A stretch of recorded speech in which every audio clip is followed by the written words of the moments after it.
মিঠু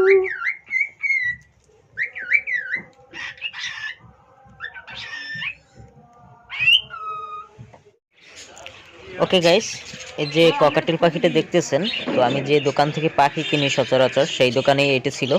তো এই দোকানে অন্য কোনো ককাটেল পাখি নেই, শুধু এই পাখিটি। তো পাখিটি হচ্ছে যে একজনের ছিল, মানে সে দুইটা টিম করছে। একটি ছোট থাকতে একদম যখন বাচ্চা ছিল তখন হারিয়ে গেছে, আর একটি ছিল, তো সেইটা এই দোকানে বিক্রি করে গেছে, মানে তার কাছে দিয়ে সেল করার জন্য। তো আমি এটা দেখার পরেই আমার অনেক দিনের ককাটেলের শখ ছিল, তো আমার ককাটেল কেনা হয়নি, আমার শুধু বাজরিগের আছে। তো ভাবলাম, মানে পরের দিন আমি ভাবলাম যে আমি ককাটেলটি কিনবো, তো সেটা কেনার জন্যই আজকে আমি আবার দোকানে আসছি। তো আমি একটি ছোট ক্যারিং কেজ নিয়ে আসছি, এটি করে নিতে হবে। আর এটা হচ্ছে দোকান, আর দোকানে এখানে দেখছেন যে দেশি ঘুঘুর বাচ্চা একজন বিক্রি করতে নিয়ে আসছিল, কিন্তু সেটা দোকানদার খুব চালাক। সে কি এটা ওকে পুলিশের ভয় দেখিয়ে কম দামে রাখতে চাইছিল, কিন্তু সে ছেলেটা দেয় না, যেহেতু গ্রাম, এখানে ওসব আইন কানুন একটু কম।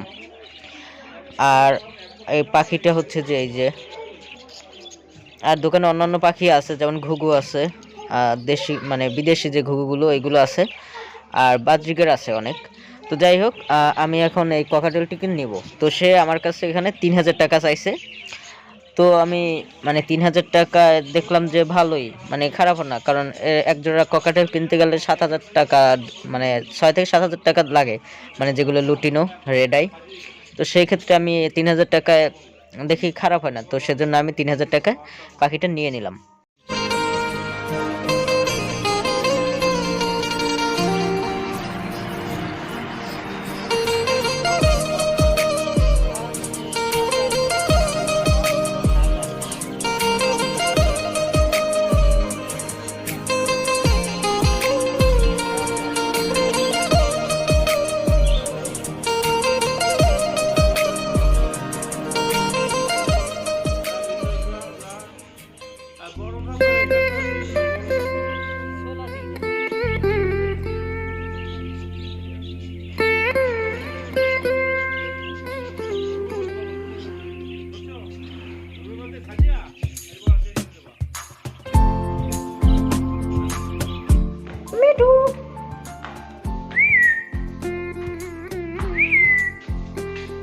মিঠুকে কেনা শেষ, এখন আমি ওকে বাসায় নিয়ে যাচ্ছি। আর এই দামের মধ্যে আমি ওকে কিনে, মানে কেনার কি আমার ঠিক হয়েছে না না হয়েছে, এটা আপনার কমেন্টে বলবেন।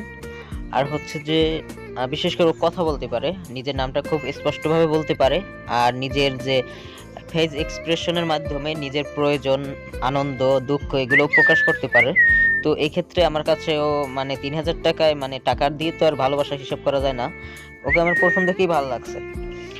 আর মানে যদি ওর মানে ওর মানে কি বলে, ওর ক্যারেক্টার যেগুলো, মানে ওর বৈশিষ্ট্য, সেসব দিক দিয়ে যদি হিসাব করি, তাহলে ওকে আমার কাছে লাখ টাকার চেয়ে ও দামি। আর একটা হচ্ছে যে এটা আমাকে স্পেশালি একজন গিফট করছে, আমার নিজের কেনা না, যেহেতু ভালোবাসার জিনিস আর কেউ একজন গিফট করছে, সেক্ষেত্রে মানে আমার কাছে অনেক দামি, আর আমার কাছে ওর অনেক ভালো লাগে।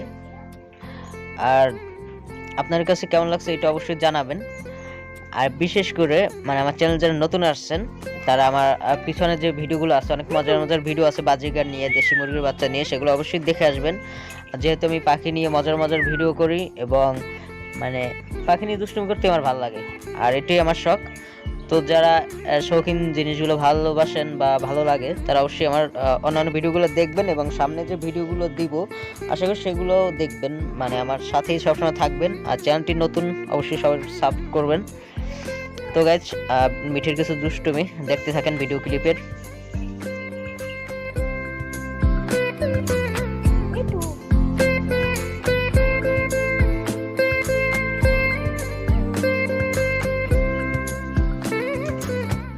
আরেকটা মজার জিনিস হচ্ছে যে ওর মানে গলা চুলকিয়ে দিলে, মানে একটু আদর করলে অনেক ভালোবাসে, মানে আদর নিতে অনেক ভালোবাসে।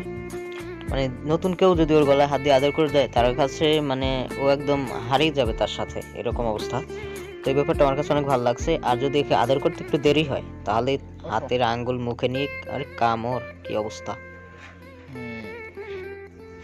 তো গাইস, মিঠুর দুষ্টুমি কেমন লাগছে অবশ্যই কমেন্টে জানাবেন, স্পেশালি আমার কাছে তো অনেক ভালো লাগছে, কারণ একটি নতুন পাখি প্রথম আসার সাথে সাথে যে এতটা মানে মিশে যাবে মানুষের সাথে, তো সেটা ভিডিওতেই আপনারা দেখতে পাচ্ছেন যে কতটা খেলাধুলা করতে পছন্দ করে। আর মেন হচ্ছে যে টেম করা পাখি তো এজন্য। আর যারা মিঠুর অন্যান্য ভিডিও দেখতে চান, নেক্সট এরপরের ভিডিওগুলো দেখতে চান, তারা অবশ্যই চ্যানেলটি সাবস্ক্রাইব করে রাখবেন এবং ভিডিওতে আপনার মতামত অবশ্যই জানাবেন। ধন্যবাদ।